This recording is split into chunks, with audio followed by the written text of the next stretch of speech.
السلام عليكم ورحمة الله وبركاته. من مدرسة المهندس الصغير الابتدائية الأهلية المختلطة، درس العلوم للصف الخامس الابتدائي. درسنا لهذا اليوم هو الفصل الثاني، الحيوانات اللافقرية والحيوانات الفقرية. اليوم درسنا هو الحيوانات الفقرية. الحيوانات الفقرية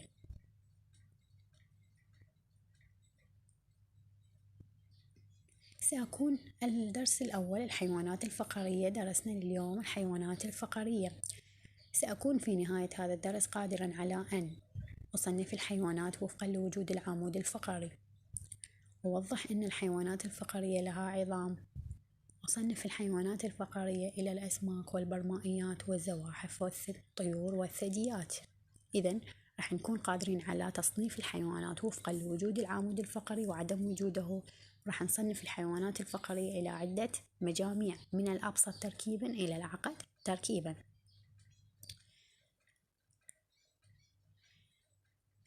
ما الحيوانات الفقرية؟ دائما احنا نسمع بكلمة العمود الفقري. العمود الفقري دائما هي موجودة بحياتنا، أو الفقرية، الحيوانات الفقرية دائما نسمعها. شنو معناتها الحيوانات الفقرية؟ شنو يعني حيوان فقري؟ احنا دائما من ناكل، يعتمد الإنسان في غذائه على النبات والحيوانات، فالإنسان يأكل لحوم بعض الحيوانات مثل الأغنام والأبقار والأسماك والدجاج. تحتوي أجسام هذه الحيوانات على العظام بالإضافة إلى اللحوم التي نأكلها. دائما من ناكل لحوم مختلف أنواعها، الدجاج، الأسماك، الأبقار، الأغنام. إحنا نلاحظ وجود العظام فيها. هاي العظام من هي موجودة بهاي الحيوانات يدل على أنه هي عندها عمود فقري، لأن العمود الفقري هو مجموعة من العظام مرتبطة مع بعضها وسميتها عمود فقري. إذن هذا العظام دليل على وجود شنو؟ هذا العظام دليل على وجود أنه هو أكو عمود فقري. إذن ترتبط هذه العظام مع بعضها مكون الهيكل العظمي للحيوان. مثل ما تلاحظون هذا عندي الحيوان، هذا الحصان تشوفون عنده عمود فقري. أغلب الحيوانات أكثرها تمتلك عمود فقري، والإنسان أيضا إحنا نمتلك عمود فقري، بس إحنا هنا عندنا درس الحيوانات. إذن هاي العظام اللي موجودة قلنا دليل على وجود عمود فقري. إذن ما هي الحيوانات الفقرية؟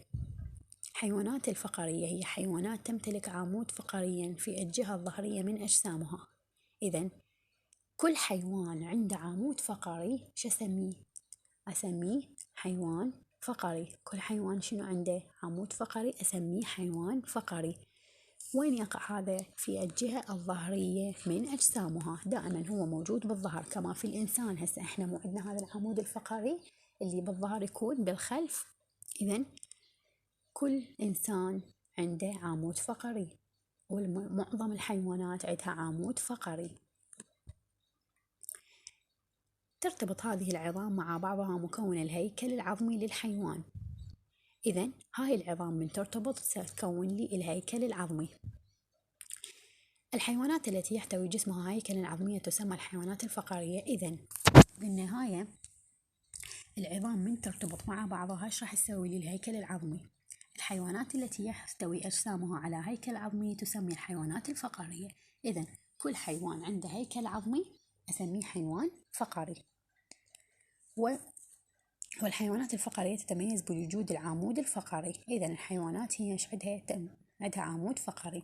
لو أسألكم سؤال، لماذا سميت الحيوانات الفقرية بهذا الاسم؟ الجواب لأنها تمتلك عمودا فقريا في الجهة الظهرية من أجسامها. ليش سميتها فقرية؟ لأن لازم إنه هي سميتها فقرية، إذن أكيد موجود الهيكل العظمي اللي هو إذن موجود العمود الفقري في الجهة الظهرية من أجسامها.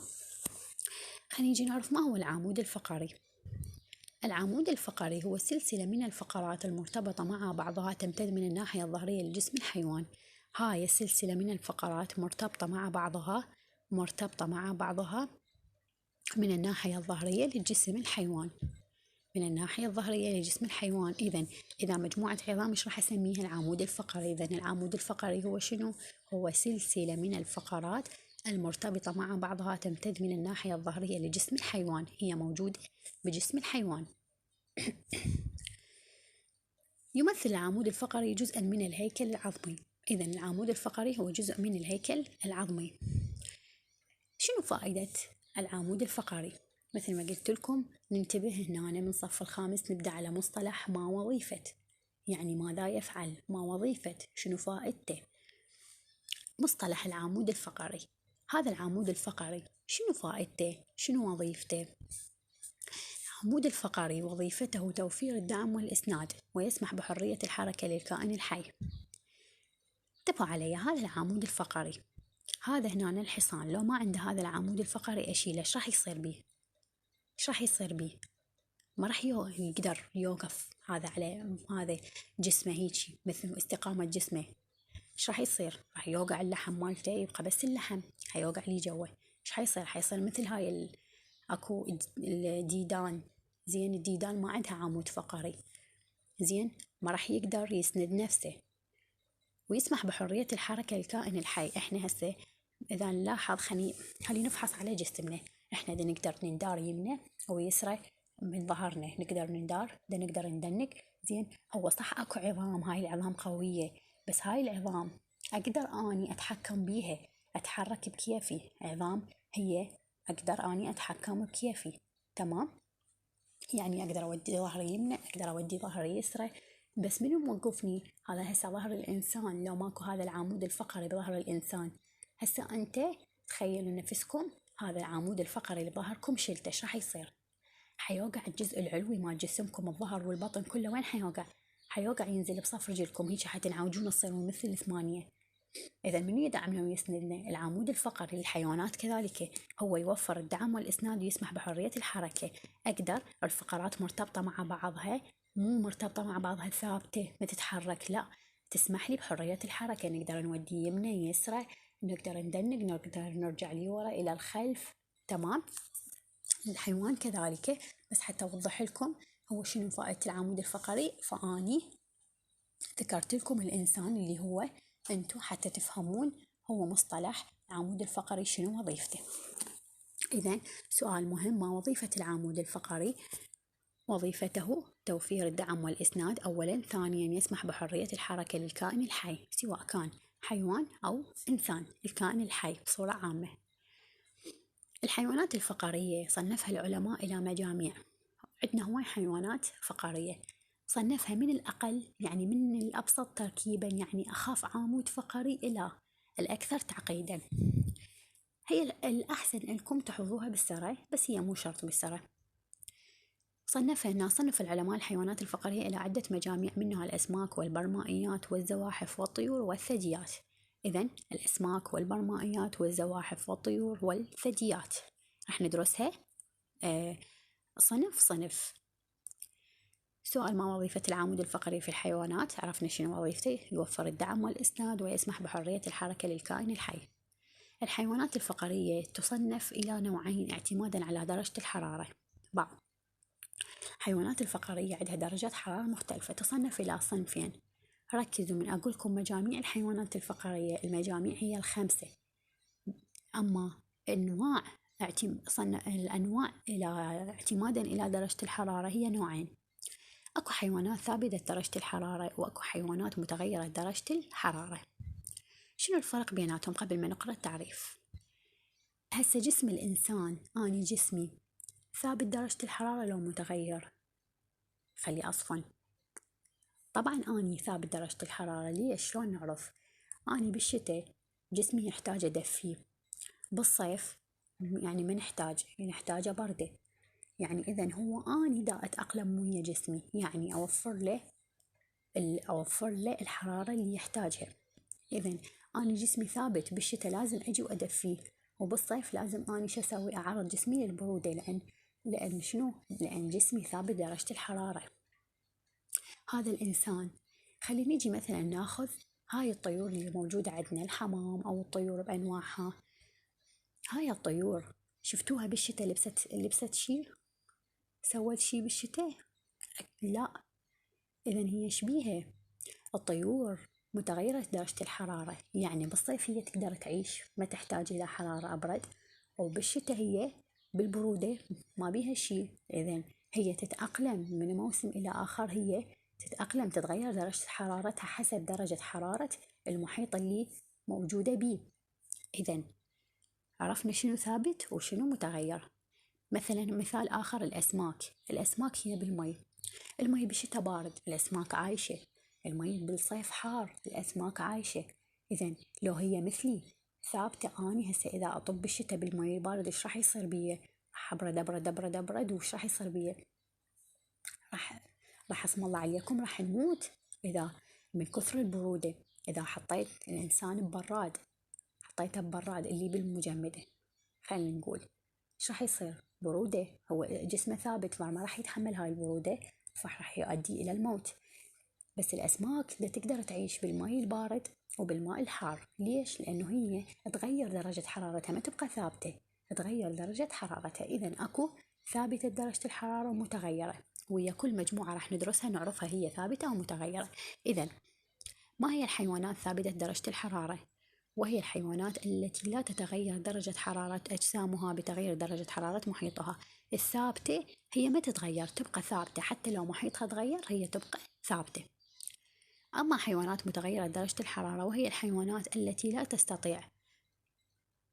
لا تستطيع تنظيم درجة حرارة أجسامها، فهي تتغير تبعا لتغير حرارة محيطها. يقول هي ما تنظمها، ما تبقى ثابتة، تتغير حسب محيطها. يعني هي راح تغير درجة حرارتها حسب محيطها، اللي قلنا مثالها الأسماك، الطيور. وكل صنف كل مجموعة راح ندرسها من الحيوانات الفقارية راح نعرف العفو هي ثابتة درجة الحرارة أو متغيرة درجة الحرارة. إذن تصنف الحيوانات الفقارية إلى نوعين حسب اعتماد درجة الحرارة، هي ثابتة ومتغيرة.